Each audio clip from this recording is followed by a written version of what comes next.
Hello guys. Okay. Andito tayo sa kabilang bahay guys. At hindi tayo nagbabasa ngayon. Okay. Para to sa Scorpio. Para to sa inyo. Ngayon ay June 8, 2025. Scorpio, para to sa inyo. Mahalagang message for you. Okay, Scorpio. Call your emotion. Ito ay energy o full moon in Aries. Maaring kayo ay yung emotion ay masyadong apektado this week o this month. Guys, so pakalmahin niyo ang inyong nararamdaman, ng inyong feelings. Okay? Bigyan niyo ng attention this week ang inyong feelings, Scorpio. Maging kalmado sa sitwasyon na paparating sa inyo ngayong week na to. Scorpio, ano mga message po you? June 8, 2025.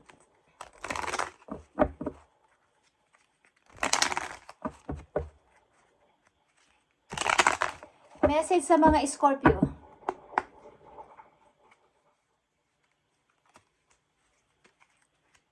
Okay, Scorpio. Where are you right now is where you are supposed to be. Don't compare yourself to others. That's only adds pressure. Take each day as it comes. It for what is. You are a better person than you were yesterday. Growth isn't easy, but you got this. Okay, hindi naman madali yung nangyari sa buhay mo o yung pag-move on mo kung ikaw ay nag-move on o nag-i-start ng bago sa iyong buhay, but ito ay nagawa mo ng maayos at nagawa mo na. Ang ilan sa inyo ay nakapag-start na ng bago sa kailang buhay. Okay? At ikaw ay parang compare nung mga nakaraang taon mo ay mas nag-grow ka pa sa iyong kasalukuyan.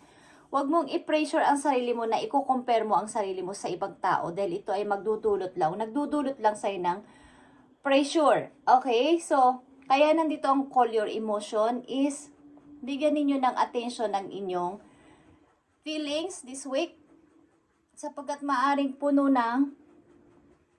competition sa paligid. Ito man ay sa trabaho o sa inyong iniibig. Okay? Sa inyo, between you and your person is maaaring may pagkukumpara. Bawa is ang ilan sa inyong mga relasyon ay tumitingin sa iba. So, nai-compare mo yung sarili mo sa ibang tao. Okay? So, wag mong pabayaan na masira ito ang iyong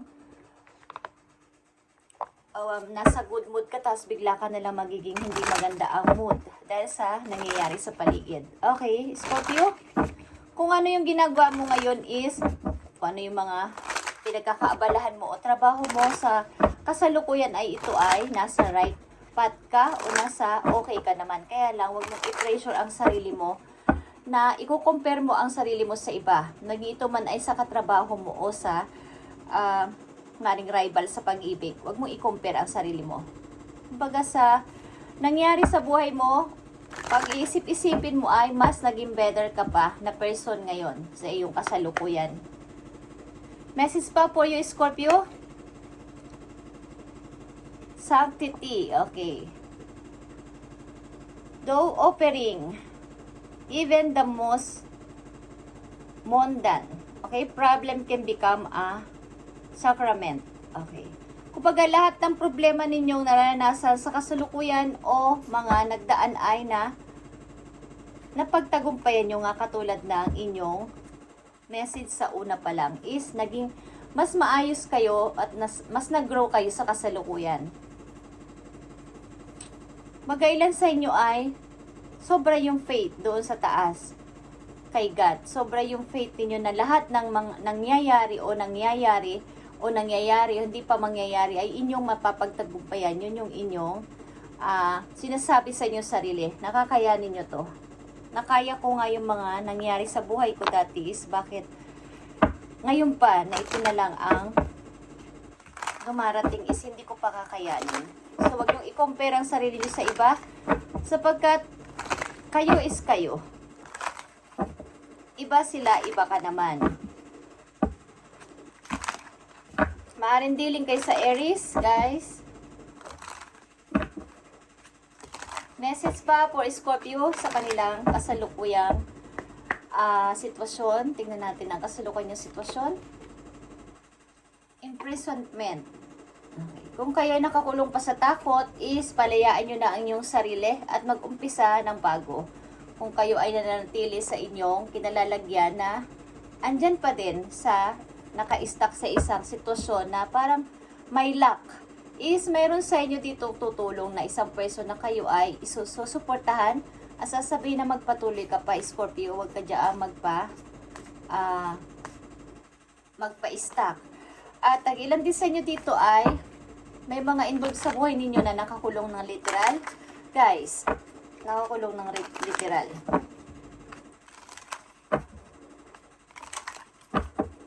Maaari may nagtuturo sa inyo ng tamang idea, Scorpio, sa maaari ninyong dapat na gawin para makaalis kayo sa sitwasyon nyo. May nagtuturo sa inyo matalinong person.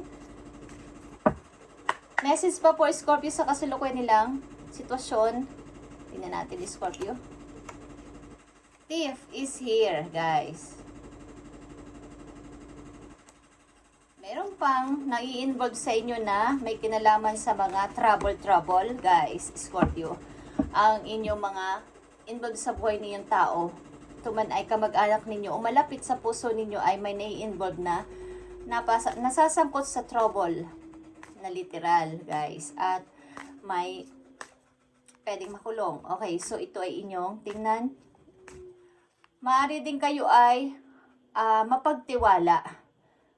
Hindi kayo basta-basta judge na baka ako ay nakawan nito, baka ako ay kunan nito ng pera. So, huwag kayo masyadong katiwala sa mga nagpapanggap na parang mukhang anghel sa inyong harapan. Bawa ay mabait ang tingin sa inyo. Mabait ang pagsasalita sa inyo. Maaaring lalansihin lang kayo at kukunin lang ang inyong money. Scorpio, tingnan pa natin ang inyong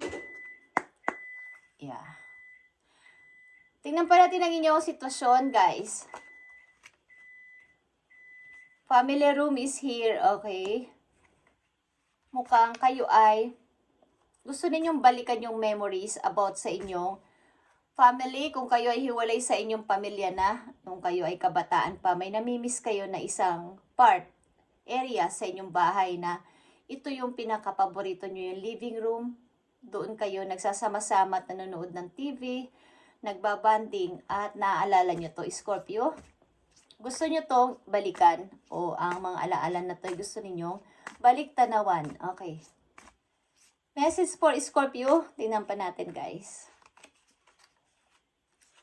Meron din ditong official person na involved sa buhay ninyo. Maaring ito ay leader type at gusto kayong bigyan ng gift. Okay.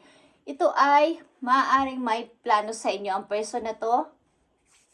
At may nabanggit ako dito para itong Emperor. Okay. Para itong energy ng Aries, Scorpio. Kung kayo ay nadidiling sa Aries, ay may involved ditong isang tao na magpapahiwatig sa inyo ng pag-ibig. Parang ito ay official. Something. Itong official. Okay. May katungkulan sa gobyerno o may katungkulan sa trabaho niya. Parang leader. Katulad na sinabi ko, leader type na person. Hindi, kumbaga may meron siyang level sa trabaho niya, position. Okay, mataas ang kanyang position sa trabaho. Maaari ditong sundalo. Sundalo. Tingnan natin ang message dito sa inyo, guys. Sa mga Scorpio, tingnan natin ang mga message pa po you. At ang aking, kaya dito tayo nagbasa sa kabilang bahay ay ang aking anak ay nag-aaral. Late na, kaya lang meron silang exam bukas. Okay. Andito yung 2 of Wands, guys. Scorpio, meron kang 2-way na pagpipilian.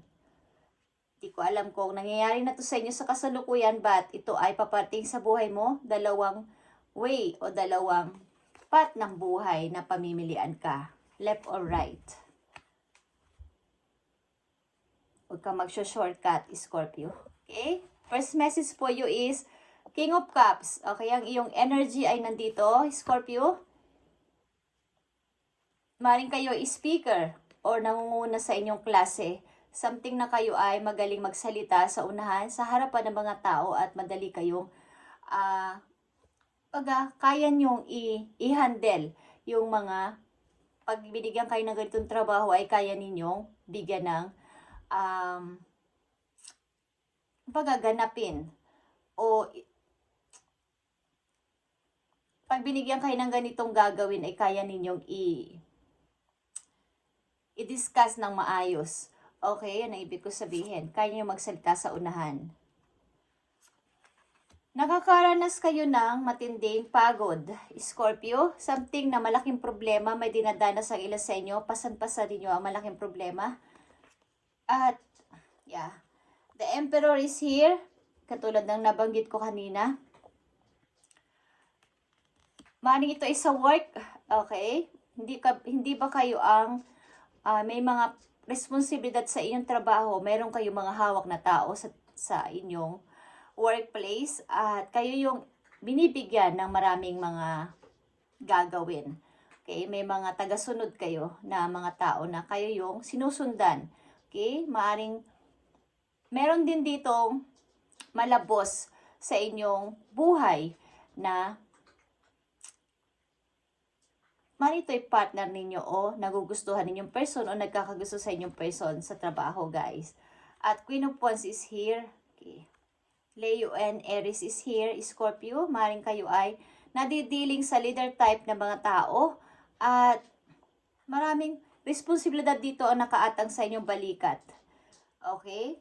Kaya, nandito yung two-way na sinasabi ko na maaaring may dalawang person ditong nagkaka-interest sa inyo at hindi mo alam dito ang iyong pipiliin kung sino sa dalawa. Okay? But, andito yung gusto mo nang ibaba itong iyong daladalang pasanin. Nahihirapan ka sa isang sitwasyon. Kaya lang ay, kailangan mong mamili. Okay? Kailangan mong mamili dito. Talagang kayo ay maaaring kayo ba ay teacher o something nagtuturo, teaching, coaching? Scorpio, nagtuturo o nagsasalita sa unahan, guys. Maaaring ito ang inyong linya. Okay, nakaline kayo sa ganitong klaseng work. Yung magturo sa harapan ng mga tao. Okay. Tingnan pa natin ito, guys. King of Cups is here. Ang inyong energy nandito, Scorpio.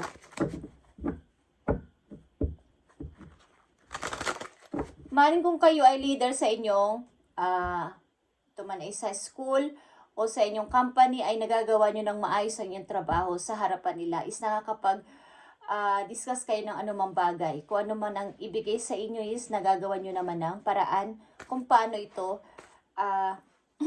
i-explain sa kanila o lagyan ng solution. Okay, at maaaring ilan sa inyo dito ay may dalawang tao kayong pinagpipilian at ito ay parehong mahalaga sa inyo, guys. Parehong leader type ito. Maaaring maayos ang trabaho ng mga tao na to na nai-involve sa inyong buhay, Scorpio. Tingnan natin to. Nine of Pentacles, guys. Okay. Kayo ay maayos ang trabaho. Ilan sa inyo? Maayos ang pagdating ng money. Something na nagagawa nyo naman at nabibili nyo naman ang mga gusto nyo. Nag-i-enjoy kayo sa pagiging single. Ilan sa inyo is single pa rin hanggang ngayon at ginagawa ng maayos ang trabaho. Kumbaga ay nakafocus kayo sa inyong career. Ilan sa inyo, Scorpio? Ten of Wands is here. Yeah, Three of Cups. Maaring ilan sa inyo dito ay nai-involve o mai-involve sa third party. So ito ay gusto mo nang ibaba. Gusto mo nang tigilan ito sapagkat ito ay isang mabigat para sa iyo. Okay, kung kayo ay nai-involve sa third party.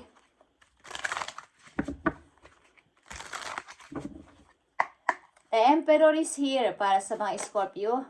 Yeah, the Fool is here, guys.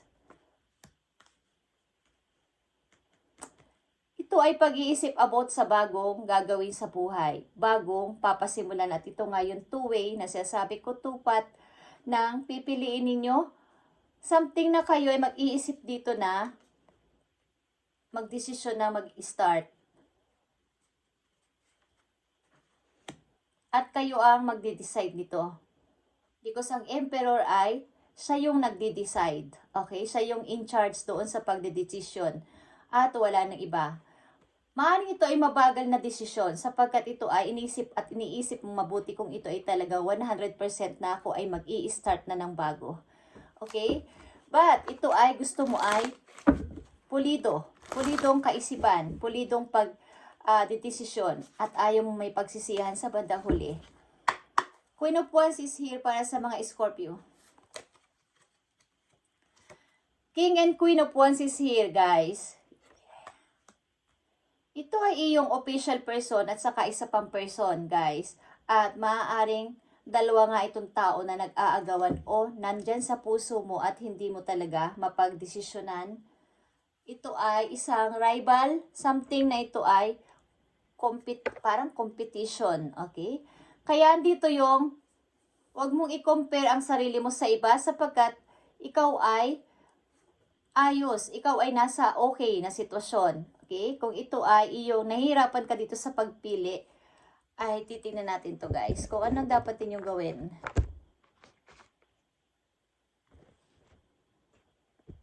Dito sa pag-ibig na to. Pag-ibig ito, nakikita ko dito.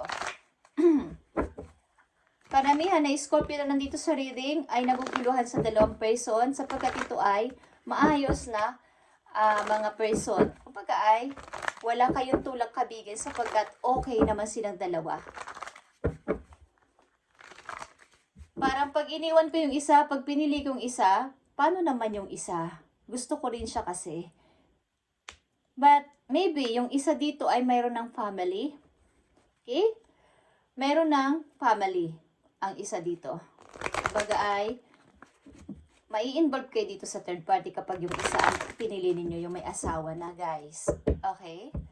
Tingnan natin ang payo sa inyo ng inyong mga angels, guys. Dito sa sitwasyon ng mga Scorpio, anong gusto mo sabihin sa kanila? Ipakita mo ang tamang message para sa mga Scorpio na nandito sa reading at bigyan sila ng guide dito sa kailang sitwasyon. Thank you. Yeah, guys. Nandito ang Two of Thoughts is Two of Swords. Ibig sabihin talagang kayo ay nahihirapang pumili. Kumbaga sa ibang message ito ay, sa ibang card, ang Two of Swords ay nakaparing ang isang person dito at nahihirapan sa two situation, ayaw niyang makita. Gumugulo sa kanyang isip. Okay? Sapagkat ang hirap mag-decide talaga. So your angels have noticed that you're not moving forward, Scorpio. You have multiple options that you're reviewing and you're seen to be unable to choose. Ask your angel for signs as for what direction to take, or just listen to your own inner voice. Deep down, you know what to do. Okay, pag-isipan mo mabuti ito sapagkat ito ay nakataya dito ang iyong magandang ikakabuti sa iyong buhay. Kaya nandito ang Two of Wands na sinasabi ko kanina, two direction ito na dapat mong piliin. Maaring sa practical na desisyon, guys. Okay? Mag-isip-isip ka, Scorpio, sapagkat nakasalalay dito ang iyong kasaganaan din sa buhay at happiness. Okay? Happiness mo at kasaganaan sa money. So, pag-isipan mo mabuti kung sino ang pipiliin mo dito sa 2 or 3 person. Maaring 3 person pa to. Ito ay online ba? Maaring ang isa dito ay palabigay ng gift. Ang isa dito ay palabigay ng regalo sa inyo. So, ang hirap. Meron ditong sweet na person. Meron ditong na-involve sa inyo sweet na person. Malalahanin, mapagbigay at mapagbigay din ng gift. Mapagregalo, guys. Okay? So, ito ang inyong reading today, June 8, 2020. 5 at sinasabi sa inyo ng mga angels nyo na mag-ask kayo ng help sa kanila at ibibigay nila sa inyong sign kung anong direksyon ang dapat inyong piliin. Ito ay nakasalalay dito sa inyo ang inyong paglago sa money sa pipiliin yung tao. So, alam nyo na ang keyword. Okay? Happiness and at the same time ay gagandangin yung buhay with money. Okay? Sa inyong pipiliin tao. Okay. Tingnan natin. Silipin natin ang pag-ibig na to, guys. Scorpio. Silipin natin. Okay. Leave your fears behind. They are stopping this relationship from blossoming. Okay. Huwag kang matakot na ito ay pagdesisyonan at palaguin ang magiging desisyon mo na to. Ang tao din na to ay may unconditional love, guys. Ito ang keyword. Ito ay eternal at wala na makakapaglayo sa inyo ng tao na to. Ito ay may unconditional love. Ibig sabihin, wala ka nang mahihiling pa sa tao na to, maunawain to at tanggap ka kung sino at saan ka nagmula at wala ka nang papalitan sa sarili mo. Tanggap ka niya kung sino ka. Okay? Thank you, Scorpio, at ito ang inyong reading today, June 8, 2025. Thank you and God bless.